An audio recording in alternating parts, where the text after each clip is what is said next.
एकदम सही थंबनेल पे क्लिक किया आपने। अब आपको ये सोचना है कि यदि आपको अंतरिक्ष में जाने का मौका मिल जाए तो आपके मन में कितने लड्डू फूटेंगे। लड्डू जरूर फूटेंगे, राइट साइड 2 और लेफ्ट साइड 2, कुल टोटल मिला 4 लड्डू फूटेंगे। तो अंतरिक्ष से जुड़े एक मिशन के बारे में बात करें जिसको अमेरिका की गवर्नमेंट एजेंसी नासा और वहाँ की एक प्राइवेट कंपनी स्पेस एक्स दोनों मिलके एक मिशन भेज रही है जिसका नाम है NASA space x crew 1 mission. अब जो मैंने बोला होगा अब आपके पूरे माइंड के अंदर गुड़ गोबर हो गया, यानी कि कुछ भी पल्ले नहीं पड़ा होगा आपके अंदर। तो आइए दोस्तों हम इसको सरल भाषा में समझेंगे। स्टार्ट करते हैं वर्ल्ड की बात प्रजापति के साथ। अब दोस्तों हमको ये समझ लेना चाहिए कि आज का कोई भी व्यक्ति 100% नहीं दे सकता। तो इसका मतलब ये समझ लेना चाहिए कि हमें सक्सेस पाने के लिए किसी का सहारा लेने की आवश्यकता ही पड़ती है। उसी प्रकार देखें तो अमेरिका की एक कंपनी, अमेरिका की गवर्नमेंट कंपनी नासा, जिस अपने मिशन को सक्सेस करने के लिए वहाँ की प्राइवेट कंपनी स्पेस एक्स का सहारा ले रही है।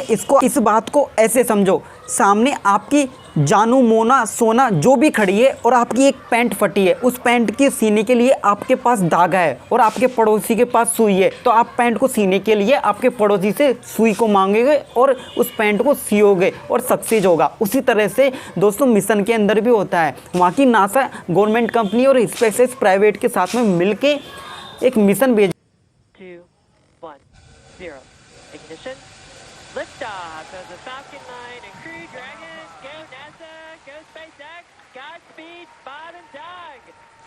अब आपने मिशन तो देख लिया होगा। अब इसको कुछ पेचकस से इसकी बातों को खोल के देखते हैं जो कि हमें समझ में आ गया। और यदि हम पेचकस से बातों को नहीं खोलेंगे तो हमको ये मिशन बिल्कुल ही समझ में नहीं आएगा। तो खोलते हैं, आओ। इसके ऊपर जो टोपीनुमा संरचना होती है वो उसको स्पेसक्राफ्ट बोला जाता है और इसको कैप्सूल भी बोला जाता है। और इसी के अंदर ही नाम के और काम के आदमी होते हैं जो कि स्पेस के अंदर जाके रिसर्च का काम करते हैं। और नीचे लगा एक लंबा लकड़ा फंटा जो होता है वो रॉकेट होता है। तो कुछ रॉकेट रियूजेबल होते हैं। रियूजेबल का मतलब आप इस तरह से समझ सकते हैं कि आपने रात को खाना खाया प्लेट के अंदर और खाना खाने के बाद में आपको दर्द दिया और आपकी मम्मी ने उस प्लेट को धो दिया और धोने के बाद में उसको बर्तनों में रख दिया और इसको आप कल दोबारा उसी प्लेट के अंदर खाना खा लेते हो, यानी कि ये प्लेट रियूजेबल है। उसी तरह से स्पेस एक्स जो वहाँ की प्राइवेट कंपनी है अमेरिका की, उनके पास भी एक मोटा लकड़ा फंटा जिसे रॉकेट का नाम दिया जाता है। और ये रॉकेट ही जो स्पेसक्राफ्ट होते हैं उसके अंदर आदमी बोटे होते हैं उनको ऊपर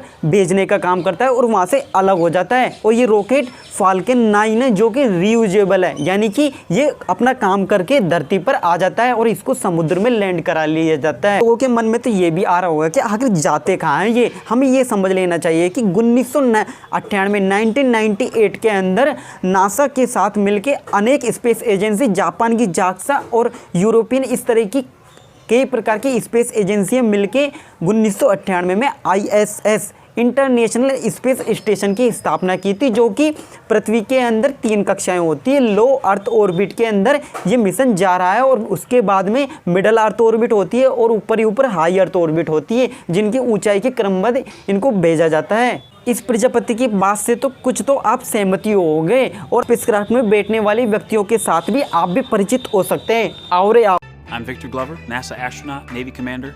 I'm Dr. Shannon Walker, NASA astronaut. आपका हो गया, आप जाओ। My name is Soichi Noguchi from Japan. आप भी आ जाओ, शर्मा क्यों रहे हो, बच्चों को परिचित करो। Hi, I'm Colonel Mike Hopkins, United States Air Force and NASA astronaut. I will be the commander on NASA and SpaceX's Crew 1 mission to the International Space Station.